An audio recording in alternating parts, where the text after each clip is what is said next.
Hello student, आप सबका स्वागत है उत्कर्ष आईएएस एकेडमी चैनल में। और आप नए हैं तो इस चैनल से जुड़ सकते हैं, सब्सक्राइब करें और लाइक करें। और आप ऑफलाइन ऑनलाइन दोनों तरीके से जुड़ सकते हैं। आज हम कंप्यूटर का क्वेश्चन करने वाले हैं, बहुत ज़्यादा इंपॉर्टेंट है, एमसीक्यू क्वेश्चन है, आपके आगामी एग्जाम के लिए बहुत ज़्यादा इंपॉर्टेंट होने वाला है। तो चलिए आज का क्लास स्टार्ट करते हैं बैक टू बैक। चलो, तो आज का जो पहला क्वेश्चन है कंप्यूटर का, आधुनिक कंप्यूटर का जनक किसे कहा जाता है। इसका ऑप्शन है पहला ए चार्ल्स बेबेज, और बी है जैक किल्बी, सी है एलन ट्यूरिंग, और डी है इनमें से कोई नहीं। तो इसका जो आंसर हो जाएगा सी एलन ट्यूरिंग हो जाएगा। ठीक है, इसका जो आंसर है सी एलन ट्यूरिंग हो जाएगा। और देखते हैं इसका एक्सप्लेन।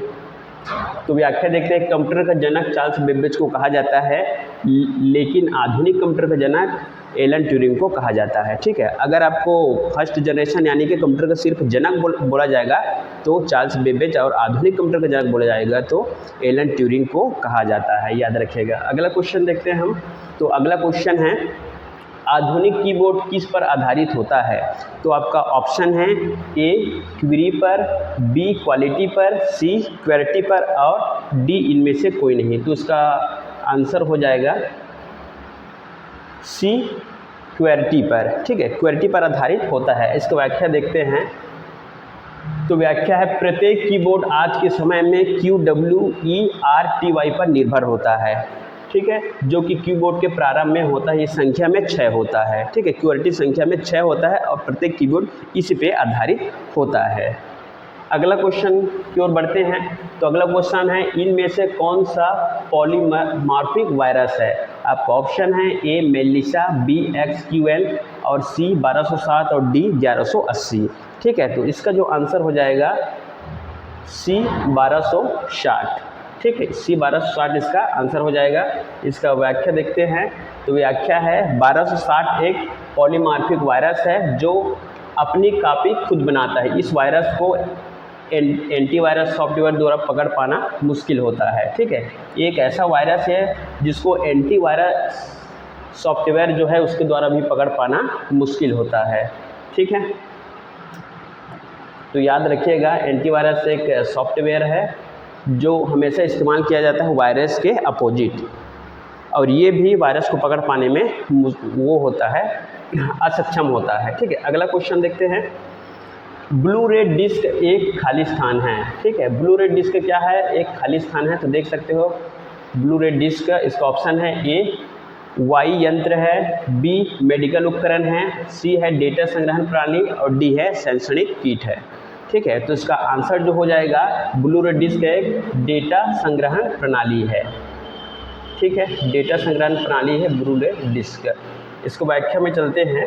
इसको व्याख्या हो जाएगा, ब्लू रे डिस्क का शॉर्ट नाम BRD होता है। ठीक है, बी से ब्लू, आर से रे, और डी से डिस्क हो जाता है। ये ब्लू रे डिस्क जो एक डेटा संग्रहण इकाई है। 90 के दशक में इसका उपयोग किया जाता था, लेकिन अब इसका उपयोग नहीं किया जाता ब्लू रे डिस्क का। ब्लू रे डिस्क का आकार जैसे CD के कैसेट जैसा होता है, जो 90 के दशक में अधिकतर लोग फिल्म देखने के लिए इस्तेमाल करते थे। गोल डिस्क होता है। अगले क्वेश्चन की ओर बढ़ते हैं। चलो, तो अगला क्वेश्चन है हमारा, कंप्यूटर में F12 की का प्रयोग क्यों किया जाता है। तो कंप्यूटर में एक F12 की का प्रयोग क्यों किया जाता है। इसका ऑप्शन है ए फाइल डिलीट करने के लिए, बी कंप्यूटर को फुल मोड में चालू करने हेतु, सी फाइल सेव करने के लिए, और डी इनमें से कोई नहीं। तो इसका आंसर जो हो जाएगा फाइल सेव करने के लिए। ठीक है, इसका आंसर है फाइल सेव करने के लिए। चलो, इसका व्याख्या देखते हैं। तो इसका व्याख्या है, F12 एक फंक्शन की है जो फाइल को सेव करने के लिए उपयोग किया जाता है। फंक्शन की संख्या कीबोर्ड में कुल 12 होती है। ठीक है, F1 से लेकर F12 तक जितना भी की रहता है कीबोर्ड में उसको फंक्शन की कहा जाता है, और F12 का इस्तेमाल सिर्फ और सिर्फ सेव करने के लिए किया जाता है फाइल MS वर्ड में। अगले क्वेश्चन की ओर बढ़ते हैं। तो हमारा अगला क्वेश्चन है, CD का पूरा नाम क्या होता है। ठीक है, CD का पूरा नाम, तो आपका ऑप्शन है A common drive, B common data, C compact disc, और डी कॉम्प्लेक्स डिस्प्ले। तो इसको जो आंसर हो जाएगा वो है कॉम्पैक्ट डिस्क। ठीक है, इसमें एक स्पेलिंग छूट गया है कॉम्पैक्ट की जगह, तो इसका आंसर है सी कॉम्पैक्ट डिस्क। एक्सप्लेनेशन देखते हैं। तो CD एक स्टोरेज डिस्क है जिसमें डाटा संग्रहित होता है। पुराने समय में फिल्म देखने के लिए CD का उपयोग किया जाता था। पूर्व में जैसे मैंने बताया था 90 के दशक में फिल्म देखने के लिए CD का इस्तेमाल किया जाता था, लेकिन वर्तमान में CD का उपयोग नहीं किया जाता, बहुत ही रेयर कंडीशन में ही किया जाता है, अदरवाइज इसका उपयोग नहीं किया जाता। ठीक है, तो CD में फिल्म होता था जिसमें डाटा स्टोरेज किया जाता था। अगला क्वेश्चन है, स्कैनर एक खाली स्थान डिवाइस है। आपका ऑप्शन है A output device, B operating system, C memory device और डी इनपुट डिवाइस। तो स्कैनर एक इनपुट डिवाइस है। ठीक है, व्याख्या देखते हैं इसका। स्कैनर एक इनपुट डिवाइस है, इनके द्वारा डाटा को एक्सेस किया जाता है। आज के समय में जितने भी स्टूडेंट से लेकर जितने भी गवर्नमेंट ऑफिस में किसी डॉक्यूमेंट को स्कैन किया जाता है तो स्कैनर का प्रयोग किया जाता है। ये किसी भी डॉक्यूमेंट को आंतरिक इनपुट यानी एक्सेस करता है। अगला क्वेश्चन की ओर बढ़ते हैं। हमारा अगला क्वेश्चन है, कंप्यूटर के शुद्धता किससे मापा जाता है। आपका ऑप्शन है ए डिगो से, बी पिगो से, सी जिगो से और डी इनमें से कोई नहीं। तो इसका जो आंसर हो जाएगा सी जिगो, इसका आंसर हो जाएगा सी जिगो। अब इसका एक्सप्लेनेशन देखते हैं। तो जिगो का पूरा नाम गार्बेज इन गार्बेज आउट होता है। इसके द्वारा कंप्यूटर के शुद्धता को मापा जाता है। जब भी किसी कंप्यूटर में कचरा आता है तो कचरा जाता भी है, इसी को बोला जाता है इंग्लिश में गार्बेज इन गार्बेज आउट, और शॉर्ट में इसका नाम बोला जाता है जिगो। अगले क्वेश्चन की ओर बढ़ते हैं।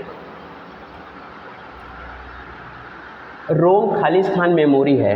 अब क्वेश्चन है, स्थायी एवं परिवर्तनशील, बी अस्थायी, सी स्थायी और अपरिवर्तनशील और डी कार्यशील। तो रोम एक स्थायी और अपरिवर्तनशील मेमोरी है। इसका ऑप्शन सी, उत्तर सी हो जाएगा। इसका व्याख्या देखते हैं। रोम का पूरा नाम रैंडम एक्सेस मेमोरी होता है जिसमें स्थायी डाटा संग्रहित किया जाता है। रोम में एक बार किसी भी डाटा को इंस्टॉल कर देने के बाद उसमें डाटा को कभी भी परिवर्तित नहीं किया जा सकता। जब भी कोई मोबाइल बनता है या फिर कंप्यूटर बनता है तो पहले से जो डाटा डला रहता है उसको कोई भी यूजर उसमें छेड़छाड़ नहीं कर सकता या परिवर्तन नहीं कर सकता। यही सेम सिस्टम रोम का है। ठीक है, अगले क्वेश्चन की ओर बढ़ते हैं।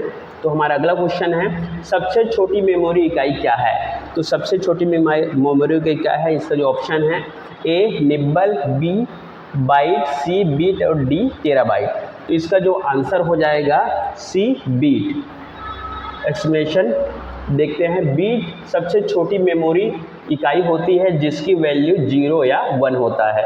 तो किसी भी मेमोरी यूनिट की सबसे छोटी जो इकाई होती है बीट होती है। इसका जो वैल्यू होता है 0 या 1 में डिनोट किया जाता है। या तो आप 000 लिख सकते हो या 11 लिख सकते हो, या तो दोनों को कंप्लीट करके 01 आप ऐसा लिख सकते हो। ठीक है, जहाँ पे दर्शाया गया है। अगले क्वेश्चन की ओर बढ़ते हैं। अगला क्वेश्चन है, मल्टी कोर प्रोसेसर किसे कहते हैं। इसका जो ऑप्शन है ए 6 कोर, बी 8 कोर, सी 4 कोर और डी 8 से अधिक कोर। तो इसका जो आंसर हो जाएगा डी 8 से अधिक कोर। इसे मल्टी कोर प्रोसेसर कहा जाता है। ठीक है, व्याख्या देखते हैं। 8 कोर प्रोसेसर को ऑक्टा कोर कहा जाता है। अगर 4 कोर रहेगा तो 4 को क्वाड कोर कहा जाता है। ठीक है, और 2 कोर रहेगा तो उसको डुअल कोर कहा जाता है। किंतु जब 8 कोर से ज़्यादा हो जाता है तो उसे मल्टी कोर प्रोसेसर कहते हैं। ये प्रत्येक कंप्यूटर में कोर का डिनोट रहता है रैम में, तो आप देखकर आसानी से जान सकते हो। ठीक है, चलिए अगले क्वेश्चन की ओर बढ़ते हैं। तो हमारा अगला क्वेश्चन है, डिस्प्ले की इकाई किसके द्वारा मापा जाता है। ऑप्शन ए है बीपीआई और बी है आईसीबी, सी है सीपीएस और डी है डीपीआई। तो इसका जो आंसर हो जाएगा डीपीआई, डी, इसका आंसर डी हो जाएगा डीपीआई। व्याख्या देखते हैं। डिस्प्ले की इकाई डीपीआई से मापा जाता है। डीपीआई का पूरा नाम डॉट पर इंच होता है, यानी कि प्रत्येक डॉट के जो डिस्टेंस होता है इंच में होता है, तो डॉट पर इंच इसका पूरा नाम होता है। अगला क्वेश्चन की ओर बढ़ते हैं। हमारा जो अगला क्वेश्चन है वो एंटीवायरस कौन से सॉफ्टवेयर का प्रकार है। ए है सिस्टम सॉफ्टवेयर, बी है एप्लीकेशन सॉफ्टवेयर और सी है यूटिलिटी सॉफ्टवेयर और डी है इनमें से कोई नहीं। तो ये जो एंटीवायरस है वो यूटिलिटी सॉफ्टवेयर होता है। चलिए एक्सप्लेनेशन देखते हैं। तो एंटीवायरस एक यूटिलिटी सॉफ्टवेयर है। ये वो सॉफ्टवेयर है जिनके द्वारा कंप्यूटर का मेंटेनेंस किया जाता है।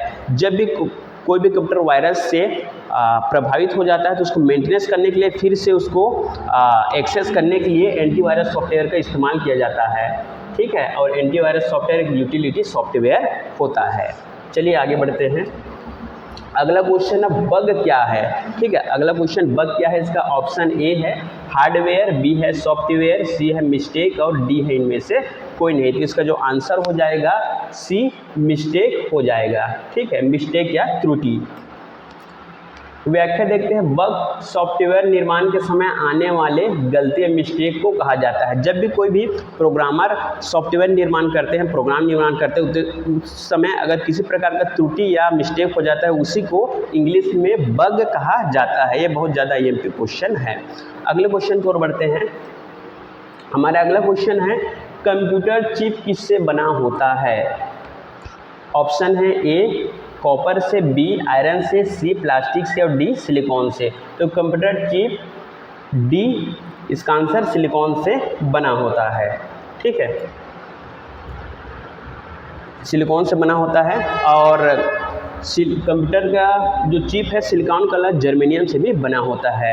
इसके अलावा कॉपर से भी बनाया जा सकता है, लेकिन कॉपर का इस्तेमाल अधिकतर विद्युत वायर के लिए किया जाता है, किंतु चिप के लिए सिर्फ और सिर्फ सिलिकॉन और जर्मेनियम का ही इस्तेमाल किया जाता है। प्रत्येक कंप्यूटर में इसका इस्तेमाल किया जाता है, क्योंकि ये एक प्रकार का सेमीकंडक्टर होता है। और आज का टोटल टॉप 15 क्वेश्चन आज का कंप्लीट हुआ। और आप इसी प्रकार की वीडियो चाहते हैं तो उत्कर्ष IAS एकेडमी के जो चैनल है उससे जुड़ सकते हैं। आपको डेली आपको कंप्यूटर का बहुत ज़्यादा MCQ क्वेश्चन आपको मिल जाएंगे। आगामी एग्जाम छात्रावास अधीक्षक है, डाटा एंट्री ऑपरेटर, मंडी निरीक्षक और हॉस्टल वार्डन के लिए बहुत ज़्यादा इंपॉर्टेंट होने वाला है। इसी प्रकार की वीडियो के लिए आप जुड़ सकते हैं और आप हमसे ऑनलाइन ऑफलाइन दोनों तरीके से आप जुड़ सकते हैं।